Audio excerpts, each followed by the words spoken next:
Anger is perhaps the greatest inspiration in those days when the individual is separated in so many personalities. Suddenly, one is all in one piece. Eileen Gray, 1942. In 1956, a Swiss architect, Marie-Louise Schelbert, bought the E1027 from its original owner. When she entered the house, she noticed the walls riddled with bullets. The house was a site of considerable violence. So years later, she explained in a letter, "Corbeau did not want anything repaired and urged me to leave it as it is as a reminder of war."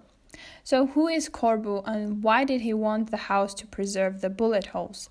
Is the war mentioned in the letter the Second World War? And if it is, why was it so important to leave the traces of the conflict? These are the questions that Beatrice Calamena, an architecture historian and one of the founders of Program in Media and Modernity at Princeton University, tries to answer in one of her works. The originator of E1027 is Eileen Gray, an Irish architect and furniture designer, and a figure previously overlooked in the discourse of 20th century art. She was a pioneer of the modern movement in architecture, and her most famous work is the one that carries a long history of violence and erasure. Le Corbusier was Swiss-French architect, designer, painter, urban planner, writer, and likewise an important figure in the modern movement. 17 projects by him are inscribed in the list of UNESCO World Heritage Sites. So what did Le Corbusier, Corbeau in the letter, had to do with Gray's E1027? Why was he there? What brings him to this isolated spot, this remote house that will eventually be the site of his death? After Gray built the house for herself and her partner, Jean Badovici, she hosted her friend Corbeau for some time in E1027. The reason of why Le Corbusier traveled to this inaccessible place is not strange. Younger, he went to these inaccessible places and scenes to conquer them through drawing. One of these trips became an obsession of his for 12 years, his visit to Algiers in the spring of 1931. He redrew figures of women for an extensive amount of time. One of them became an inspiration for the mural in E1027.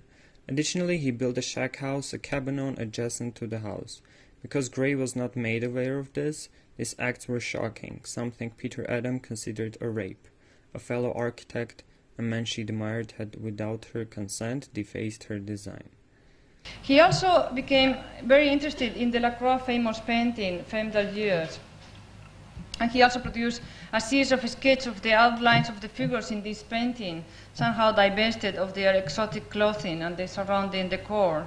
And soon the two projects became somehow mixed in his head. They merged. He modified the gestures in Delacroix's figures, gradually making them to correspond to the figures in his own sketches of the women of Algiers. He said that he would have liked to call this the final composition Femme de la Casbah, but in fact he never finished it. He kept redrawing it. At a certain point there are even color things, because originally he wanted to do this mural in color. Now, of course, that the drawing and redrawing of this image became a lifetime obsession already indicates that something was at stake. This becomes obvious when in 1963-64, that is shortly before his death, Le Corbusier, unhappy with the visible aging of the yellow tracing paper, copies a selection of 26 drawings onto transparent paper, and symptomatically, for somebody who kept absolutely everything, he destroys the rest of the drawings. A long time removed from the drawing, Le Corbusier mentioned the murals in his Oeuvre complète and L'architecture d'aujourd'hui. The site of these murals referred to as a house in Cap Martin, without any mention of Eileen Gray's name. Thus began the erasure of the history of this house. When Gray later mentioned of the defacement of the house, Le Corbusier threatened to bring the conversation into the larger art world, to explain that the murals did not go in direct opposition to the design, as the house did not completely adhere to the functionalist approach of the time. However, this new position of Corbusier was in direct opposition of the statements he made privately. In 1938, he wrote a letter to Gray saying, "I'm so happy to tell you how much the sfida I spent in your house made me appreciate the rare spirit which dictates all the organization, inside and outside, and gives the modern furniture, the equipment, such dignified form, so charming, so full of spirit." So why did he vandalize the house he expressed admiration for? Corbusier certainly thought he did. In his letter to Vladimir Nekrasov, he said, "I admit the mural not to enhance a wall, but on the contrary, as a means to violently destroy the wall. A mural is a sledgehammer to the wall. Why paint a mural? The Corbusier thinks they are to tell stories." What story did he want to tell with his murals? The process of drawing and redrawing the Femme de la Casbah have reached already its most intense, if not hysterical moment, when Le Corbusier studies find their way into a mural that Le Corbusier completed in 1938 in E1027. This is the mural. Le Corbusier referred to the mural as sous le pilotis or graffiti at Cap Martin, and he sometimes also labels this mural Three Women. According to Salbert, the present owner of the house, Le Corbusier explained to his friends that Badu was depicted on the right, his friend Eileen on the left, and the outline of the head and the hairpiece of the sitting figure in the middle, he claimed, was the desired child which was never born. And you see that?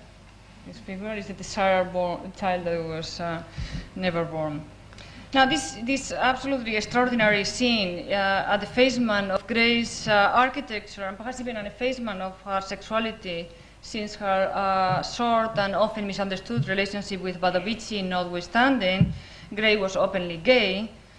So therefore, I mean, what is this has to do? But also, in as much as they are, Badovici is represented here as one of the three women, you can say that the mural may reveal as much as he's trying to conceal. But in any case, the whole thing, I think, is the theme for a psychiatrist. As Le Corbusier says in his famous book, that I'm turning Le Corbusier on himself, when in his famous book, Versine Architecture, he talks about the nightmares with people invest their houses, and he thinks it's a theme for a psychiatrist. The mural portraying Gray, Badovici, and a fetus is an attack on the non-heterosexuality and gender of the architect. The missing phallus organizes fetishism that is observable in the previous portraits of Algerian women. Then Calamina tried to explain how Corbusier fetishized photographs and recreated his murals using photographic evidence. Maybe he considered the house as a photograph. Drawing and photography is an instrument of colonization, the murals the gift of the colonizer. Even though Gray was outraged, her name defaced the first act of colonization, and such gifts cannot be returned. Another opinion is that this peculiar war of Le Corbusier on Gray's architecture was related to both her gender and her non-heterosexuality. Yet there is a problem. What would it mean to communicate female sexual dissidence at a time before the word lesbian had accrued a stable referent, when female masculinities and same-sex desire were not yet read as indications of identity? That is, how could architecture and design express something that was not communicable? Gray, now a feminist heroine, did not consider herself as such at the time. At the time, being non-heterosexual meant being modern. As her house would be considered an example of the modern movement, her architecture is implied to have elements of the non-heterosexual. In her circles, boundaries between lesbian, bisexual, and straight have been more fluid than our current use of these terms implies. The absence of critical attention to historical significance of sexuality in Gray's life and work results in an ongoing effort to establish Gray's rightful place in the heteronormative canonical history, dominated by men's names and accomplishments, whose exclusivity remains unquestioned. There is a lot of evidence that suggests that modernist architecture and interior design were understood by Gray and her female contemporaries as critical sites for the regulation and contestation of gender and sexuality, and so from important parts of the cultural history of female sexual dissidence. It shows that the existing framework of lesbian history, with its troubling propensity to read contemporary sexual identities back onto historical subjects, is insufficient to account for the complex combinations of female non-heterosexuality and European modernity at the start of the 20th century. It shows that at a time when communication technologies were playing such a central role in creating both modernist architecture and lesbian identities, Sapphic modernists' resistance to communication needs to be understood as a part of an effort to cultivate those innovations in domestic architecture and design, as well as gender and sexuality, which were being foreclosed by such reductive identities. Sapphic modernists were designing domestic spaces for a non-identitarian and incommunicable moment of possibility before lesbian. Therefore, what Corbusier did could be considered as an attack on grey and an attempt to strip away the design elements that constituted a gendered and queer space. By injecting his own fetishistic tendencies into the walls of E1027, he declared war and was victorious for a long time. What was a safe place became defaced by the hand of the colonizer. The memory of the war still lives on.